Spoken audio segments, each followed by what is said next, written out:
This is not your average museum. It's not just a stop on your way by as you're passing through. This is a destination.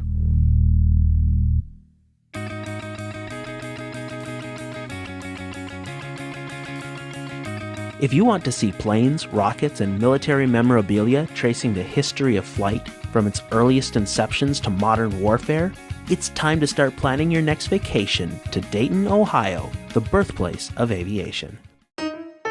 You probably know that the Wright brothers flew their first powered airplane near Kitty Hawk, North Carolina, but make no mistake, the Wright Flyer was developed and built in their hometown of Dayton, Ohio, where they returned after their successful 1903 powered air flights and founded the Wright Company in 1909 to manufacture aircraft for the U.S. government.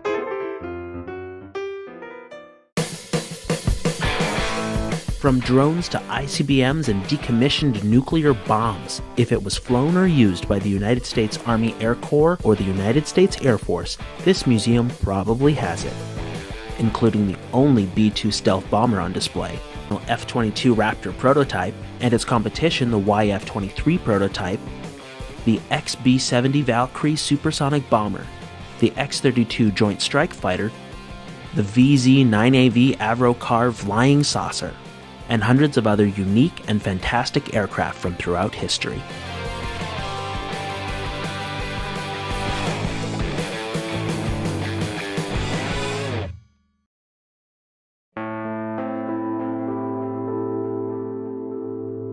The National Museum of the United States Air Force is the largest and oldest military aviation museum in the world.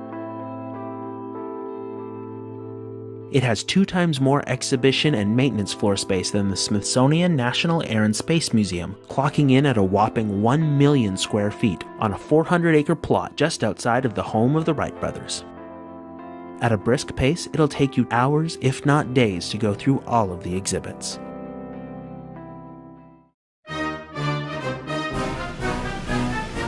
So spend a day, spend 2, or if you're like me, spend a week. Sign up to visit the presidential and R&D galleries or book your guided tour through the museum's restoration area. Did I mention that admission is free? Imagine the aerial acrobatics and skill of pilots engaged in the dogfights between piston-driven planes like the American P-51 Mustang and the British Spitfires flying against the Japanese Mitsubishi Zero and the German Messerschmitt Me-262, the world's first jet-powered fighter aircraft. Crawl through the bomb bay of a B-29 Superfortress and fly through the history and evolution of aerial warfare from the Korean War and Vietnam conflicts with the F-84 Thunderjet, the MiG-15, the B-52 Stratofortress bomber, the MiG-21, and the F-4 Phantom II. Meet advanced stealth aircraft like the F-117 Nighthawk.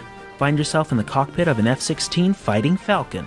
Or make friends with 2 of my favorite planes, the SR-71 Blackbird and the A-10 Warthog. And if the weather's nice, take a stroll through the outdoor air park where massive cargo planes are on display, like the C-60 Lodestar, the C-130 Hercules, or the actual C-17 plane that was used in the movies Iron Man and Transformers. Nothing can compare to being dwarfed by a B-1B supersonic bomber.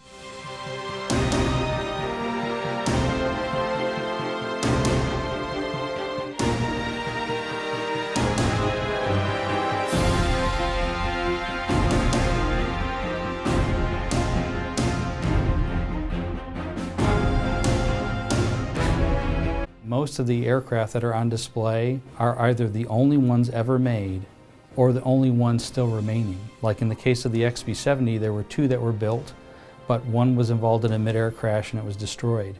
Another example is the YF-12, this incredible Mach 3 interceptor that actually precedes the SR-71. It looks an awful lot like it. Well, one was destroyed when the pilot had to eject.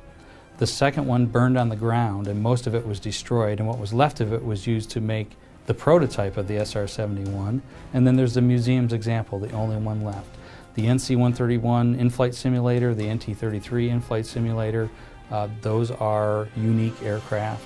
So as you go through that gallery, truly, this is the only place in the world to see these aircraft. It's wonderful.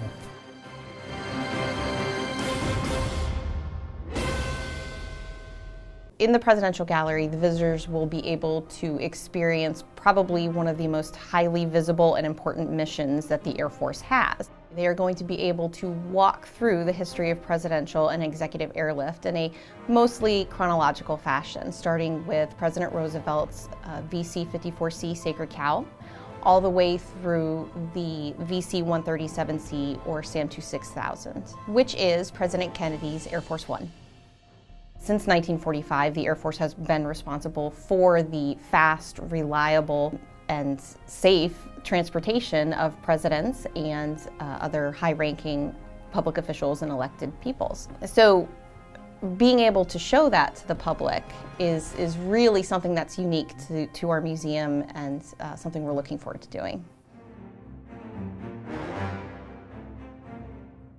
When visitors come into the Space Gallery, they can see more than 20 significant Air Force space vehicles from representatives of all of the human space flight, all the human space flight programs, Mercury, Gemini, Apollo, some shuttle equipment, and also the gigantic Titan IV space launch vehicle, and a lot of stuff in between. There are a few X-planes in there that do double duties as research aircraft, but they contributed to the space program as well. The X-15, the fastest thing ever, is in there.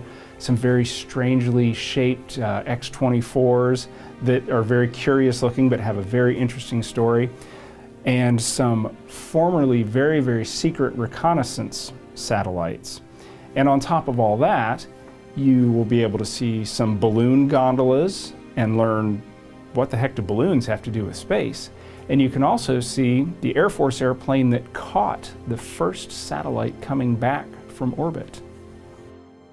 The Space Gallery is an important part of the Air Force overall story. And having this gallery and fitting it out with all these objects and exhibits and so on is part of our mission of preserving Air Force history, heritage, and culture, and material culture. That's what we do, that's our stock and trade, and if we can preserve these stories and objects for future generations to appreciate and learn from, mission accomplished.